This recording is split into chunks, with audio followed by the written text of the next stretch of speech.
second part of this video, non-conventional sources of energy. The energy generated by using wind, tides, solar, geothermal heat and biomass is referred to as non-conventional energy. These energy sources are renewable and ecologically safe. India is blessed with an abundance of sunlight, water, wind and biomass.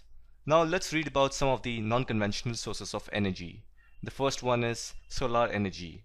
Photovoltaic technology converts sunlight directly into electricity. Photovoltaic is also referred to as solar cells. They convert the energy of light directly into electricity. The largest solar plant of India is located at Madhapur near Bhuj, Gujarat. The second non-conventional energy source is wind energy. This is done by using a large wind turbine, usually consisting of propellers. The turbine is connected to a generator to generate electricity. As the wind passes the turbines, it moves the blades, which spins the shaft, and that generates electricity.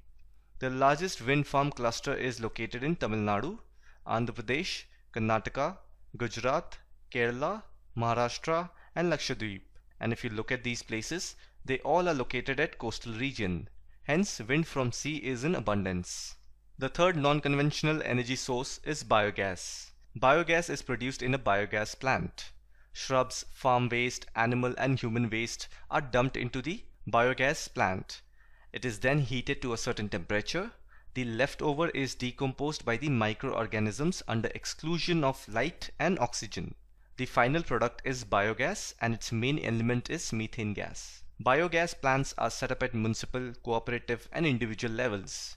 It is very beneficial for rural farmers because it not only produces energy but it also produces fine quality manure. The fourth non-conventional energy source is tidal energy. Floodgate dams are built across inlets.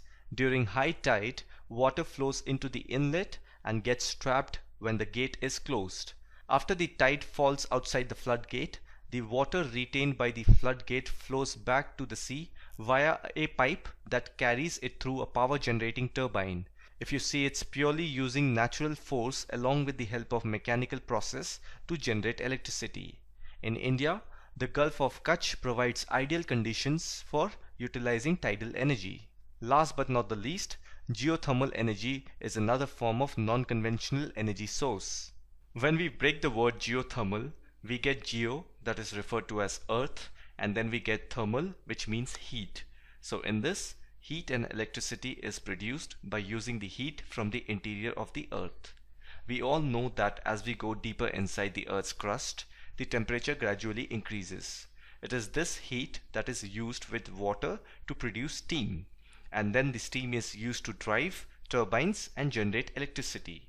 Right now there are two places in India where geothermal energy is in practice, and those places are Manikan in Himachal Pradesh and Puga Valley in Ladakh. So this was all about non-conventional sources of energy.